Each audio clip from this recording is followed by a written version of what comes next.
maybe it's just, it's probably money involved with having someone pull your credit report. They have to show what your credit report is at that time and send that data. And so probably money. Yeah, good question. Any other questions? Okay, so why do I need credit? And again, we went over some of these. If you're going to buy a house, if you're looking for a job, getting phone service, renting an apartment, financing a car, there's a million different reasons. And again, it's not difficult to establish credit or maintain credit, but more than likely you're going to want to have good credit in order to get the things that you want. Unless you have a substantial amount of money saved for a house or a car or a business, you're probably going to use credit. So be smart about understanding it. Okay, so how do I establish credit? This is what we were talking about, annualcreditreport.com. It's free, it doesn't cost you anything, and it is created by the 3 credit bureaus. So it's a safe and secure place to check your credit score, credit report. We're actually going to show you. This is the Experian version, and these are the steps that you'll go through when you're on annualcreditreport.com. 1, you'll fill out a form that has questions about your personal information. 2, you'll pick which type of report that you want, if you want Experian, Equifax, or TransUnion. And then 3, you'll request and review your reports online. You can download those on your computer, you can print them, you can save it to your computer, however you'd like to. And you get to do this once per year. So you might want to spread it out and check Experian in January, TransUnion in April, and then Equifax in October. You can spread those out if you want, or you can check them all 3 at the same time. So totally up to you. Most importantly though, you want to check your credit because you need to make sure everything's accurate. You want to make sure that no one has opened an account with your name, with your social, with your date of birth, with your address. There's a lot of fraudulent activity in today's world, especially with all of the online purchases and all the things that we do online. So you want to make sure everything's accurate, especially if you're going into a bank. Yes? How do you check that? How do you check your credit? No, to make sure no one's using like false. Sure. This is how, yeah. You want to check your credit report because it will list every single account that is tied to your name, your social, your date of birth. Okay, so how do you check your credit report? Go to annualcreditreport.com and it'll ask you some personal information, your name, your date of birth, social. It's going to ask you a series of questions that only you would know. And I think there's a few on here and we'll show you. Yeah, it doesn't show. But it would be like, have you made a purchase in January of 2018 that cost $400 to $500 per month? And then it would give you a list, like an ABCD, of which company you went through. And if you can verify that correctly, then they'll give you the report. What if it wasn't you? Then it would not release the information. And I would contact the 3 credit bureaus, Equifax, Experian, and TransUnion by phone, and I'd say, hey, there's something on my report, or it's not letting me see my report, so something's wrong, and then they can get that fixed for you. Yeah, absolutely. And it happens all the time, guys. And you don't want to be in a position where let's say you're going to buy a house, and you've made an offer on the house, you've done 6 months worth of research on where you want to live, what school district, you've made an offer and the seller has agreed to your offer and you're ready to buy the house. So now you go to the bank to get financing and the bank pulls your credit, and then all of a sudden there's a fraudulent account and they decline your loan. Well, that's going to take anywhere from 2, 4, 6 weeks, maybe longer, depending on the severity of the account.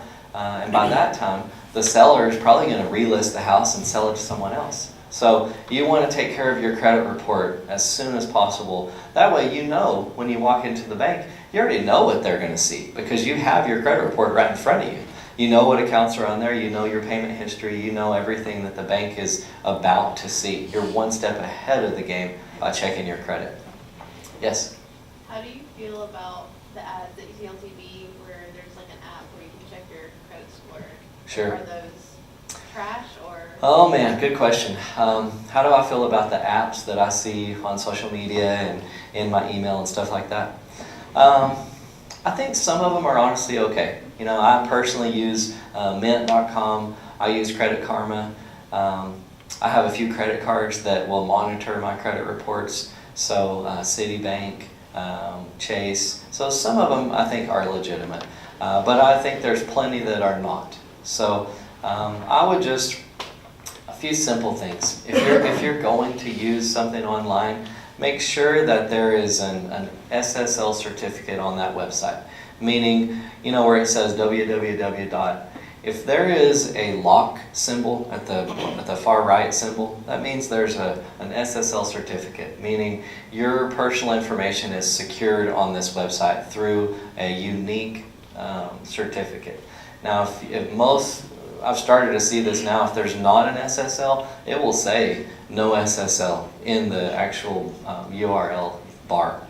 So if there's not one, I definitely would not put my social or any personal information on there. If there is, that's one less kind of red flag. I would do a simple Google search and just reviews for Mint.com, reviews for XYZ, what you're looking for. And a lot of times, if something's fraudulent, there'll be something online that will tell you. Yeah, but good question, because you do have to be very careful. Now, a real secure way to do it is just don't use those. Just use annualcreditreport.com, or if you have an established bank with a credit card company, they'll review it for you, and you already do business with them. They already have your personal information, so that's a safe way to do it too. Yeah. Okay, so this shows where you can request your free credit report. And again, you can choose Equifax, Experian, or TransUnion. So you can do all three, or you can do one. Just want to make sure that at some point you do check all three, because you don't want to check one or two and not the third, and there's something on that report. They're not all the same. They fluctuate a little, so make sure they're all accurate. Okay, this is the Equifax credit report that we're going to show you. And then these are the 12 things that will be on. This is a full credit report here. So this is all the information that a bank would look at in determining if you're going to be approved or declined for a loan. The report summary is going to show, and it's kind of hard to see there, but I think it goes in closer here in a second. Yeah, it goes a little closer. So you can see how this is revolving accounts, and this person has 23 open revolving accounts, with underneath there is 7 mortgage accounts, 1 installment account, for a total of 31 accounts. So remember how we were talking about mixed credit? This person would have a highly mixed credit report. And then you can see how it shows the total balances, how much is available, their credit limit, and then see to the right of it, it says debt to credit ratio. And that gives the bank or the lending company a good understanding of, well, how much is available and how much do they owe? Because if their available is $10,000 and they owe $9,000, it looks like you're dependent upon that credit card or that account. So you want to be smart about keeping your balances low. Now, you know, on a mortgage, like I said, it takes 15 to 30 years to pay that off, so you're going to show a balance on your mortgage loans. But on an installment account or any other type of account, you can keep those low. Okay, this is the summary of your Equifax credit report. So it shows how many, there's your personal information, there's how many inquiries that they found. 92, that's a lot of inquiries. That would have affected this person's credit score a lot. Although they have multiple accounts, so it makes sense. If you saw that many with hardly any active accounts or open accounts, or even closed accounts show on here, then you can imagine what that would do to their score. Okay, this is their account history, and so it gives us an understanding of how much they're paying, because it shows their balances month after month after month. So we can tell how much they're actually applying towards the principal of the loan. You can also see their debt to credit ratio right there. It shows the status, paid as agreed. That's what you always want to see. If it was late or charged off, you would see that there. There's your payment history key. And again, this is all very simple. If you own the bank and someone walks into the bank to take out money for a car loan, and you pull their credit, and you see this, they made their payment on time every single month, year after year after year. Well, more than likely you'll be able to approve the loan because the past predicts the future. They were able to take care of their previous car loan, so you assume that they would take care of their new car loan. Not only that, if you make your payments on time and you have a payment history key like this, well then you're going to get a lower interest rate. You have a good credit score, which allows you to get lower interest. So it's very important to make sure that your payments are paid on time. Your payment history key is on your credit report for life. It's almost like your transcript. It never goes away. Whatever you make, whatever grade, that's on there for life. Same thing with finances. Whatever you do financially, it follows you for life. So make good choices and you'll be in good shape. What happened to that, like they say every 7 years some of that stuff will come out? Yes, sir. So That is not true?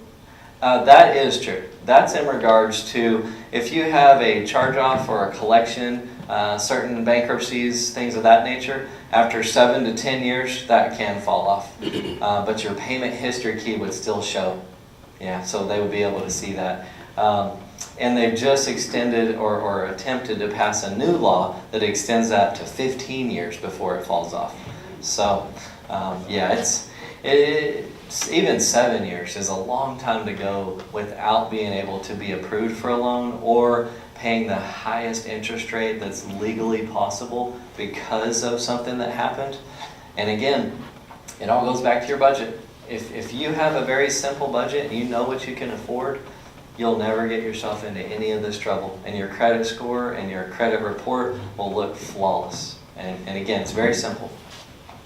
What about hospital bills? Does that go down? Good question, and that just came up. It's in here somewhere, but I'll just tell you guys now. So, can medical debt affect my credit score and my credit report? Okay, the details behind the medical procedures or the medical issue will never be displayed on a credit report. No one would ever know. That's all very private. But the debt that's incurred, that's not paid, can be reported on your credit report and can affect your credit score. Now, it's not weighted as heavy